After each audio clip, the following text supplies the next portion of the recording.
Once there was a Chinese farmer who had a horse that he would tend his crops with every morning.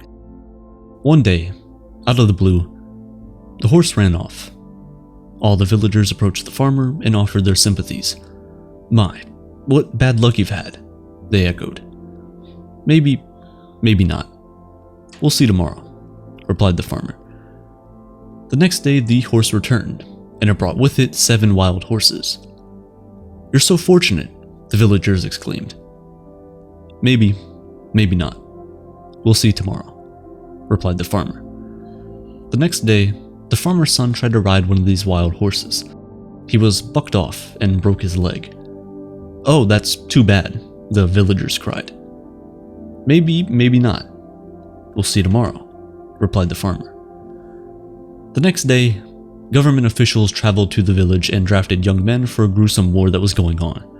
The farmer's son, with his broken leg, was rejected from the draft. "Oh, wow, isn't that great?" the villagers asked. The farmer, yet again, replied, "We'll see tomorrow." The message of this parable is simple. Nothing is permanent, and tomorrow always brings with it new possibilities, whether good or bad.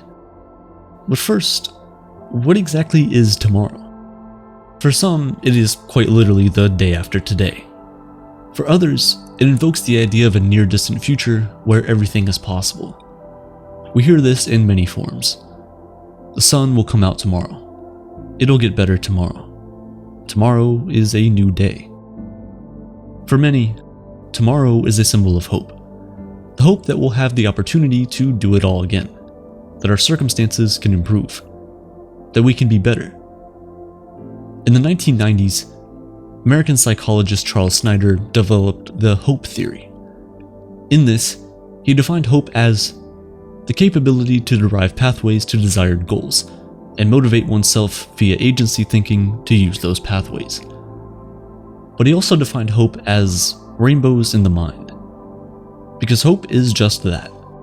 It's our ability to long for a rainbow in the midst of a rainstorm, the light show in the sky that requires the perfect combination of atmospheric conditions to shine. Logically, they seem impossible. Yet, during every storm, we still look out our windows with the hope that we'll catch a glimpse of one. But how do we form rainbows in the mind? Do they also require such perfect and fleeting conditions, and must they be preceded by violent storms? According to Snyder's theory, there are 4 main ingredients for hope. The first is the creation of goals. Our mind must have a goal so that it knows what to strive for. Second, our subconscious then needs to form pathways to reach those goals. It's one thing to want to go to the bottom of the ocean, and another to think, "I'm going to get a job in a submarine so I can get there." This kind of mind mapping is referred to as a pathway thought. The third is agency thoughts. These mark our ability to take agency and self-motivate towards our goals. This is the most critical aspect of the hope theory. It represents our inspiration to ignore our present desires and needs for the future and what we hope it will or will not be. Fundamentally, it is hope in action. Some modern philosophers feel that hope theory ends here. But if you've ever pursued anything that you've been hopeful for, you know that things hardly ever go as planned. That's where Snyder's 4th pillar, barriers, comes into play. These are the external forces that cause adversity. These are the rainstorms in which we hope for the rainbows. The times when we lose our horse and hope it comes back with 7 more the next day. The promise of tomorrow is a powerful tool. It inspires optimism and self-esteem. It allows us to believe in the best and settle for nothing less than we think we deserve. These are both critical components to living a fulfilled life. And yet, we wonder, does the promise of the future stop us from living in the present? We've all heard the New Age philosophies that echo ideologies like stay present, or like Drake said, YOLO, you only live once. But the idea is nothing new. In 4th century BCE, Aristippus of Cyrene, a student of Socrates, created a school of thought that philosophers call hedonism. At its core, hedonism is the pursuit of pleasure and the avoidance of pain. Aristippus believed that the only course worth pursuing is the one that brings you pleasure. It's living for today without worrying about what tomorrow might have waiting for you. It's rejoicing in the 7 wild horses you see today, without worrying that your son might fall off of them tomorrow. In a modern society that's so focused on living for the future, saving for retirement, climbing corporate ladders, and paying it forward, it's no surprise that this way of thinking has developed some negative connotations. Lush, glutton, self-indulgent, excessive.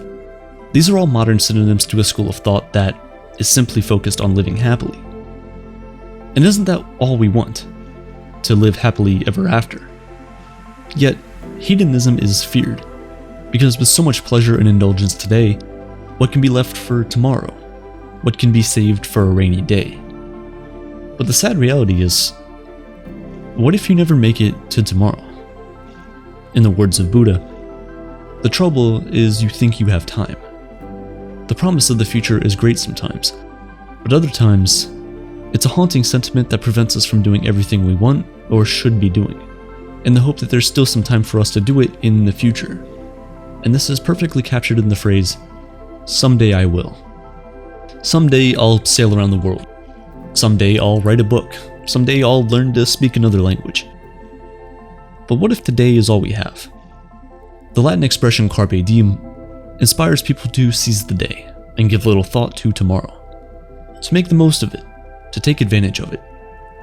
Because the reality is, as much as we can hope for the rainbows, all we have now are rainstorms.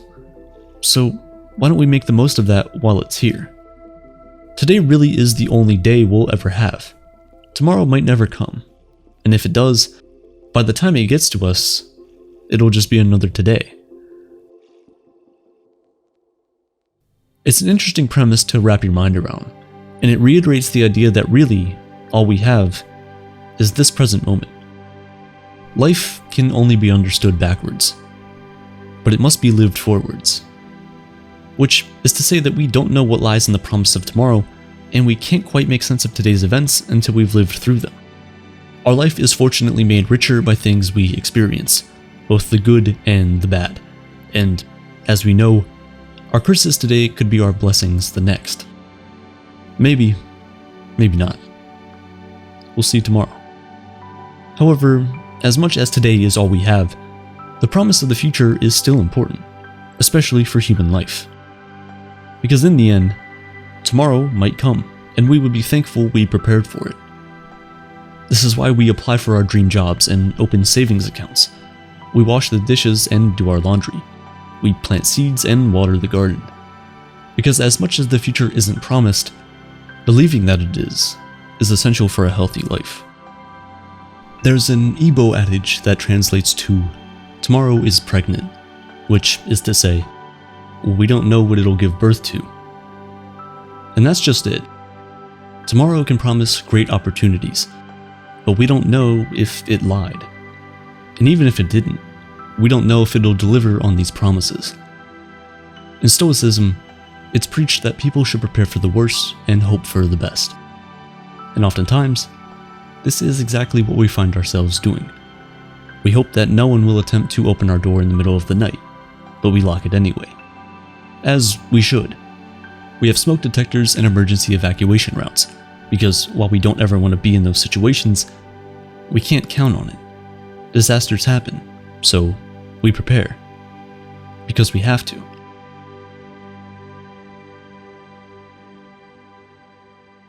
And other animals do too. Originally, it was believed that mental time travel was absent from the animal kingdom, that humans were the only ones who could recall the past or plan for the future. Migratory animals head south for the winter out of innate instincts, not preparation. And the same is true for hibernating animals that burrow as an evolutionary response. These findings made us believe that animals were incapable of preparing for the future, and that they didn't learn from the past either. That they simply react to present circumstances via sheer instincts. However, recent studies have revealed something different. The scrub jay, a bird native to the northwest United States, has been proven to plan for the future. A 2007 study focusing on this bird debunked the idea that humans were the only animals to prepare for the future. Researchers observed these birds reserving portions of their preferred food sources when it was unlikely that it would be available tomorrow. They were basically meal prepping. They were acting independently of their current emotional state and immediate needs, and thought of their future selves instead. In a 2019 study, this was further explored by a group of scientists who observed orangutans in captivity. The primates were given a choice between an easily accessible food source and a tool that they could use to retrieve another food source. They found that the orangutans made profitable decisions relative to reward quality, which is to say, they chose the preferred food. They picked the option that would give them more of what they wanted. Sometimes that meant opting for less work, but other times it meant taking the tool on the promise that it would provide them with the food that they really wanted. They ignored their present needs for something better. Which makes us wonder, do our primate cousins also buy into the hope of tomorrow? Or is that trait uniquely human? But more importantly, can we continue to believe in the future promised to us by tomorrow? Or do we need to start living for today? We might never know for sure, because in the end, we'll see tomorrow.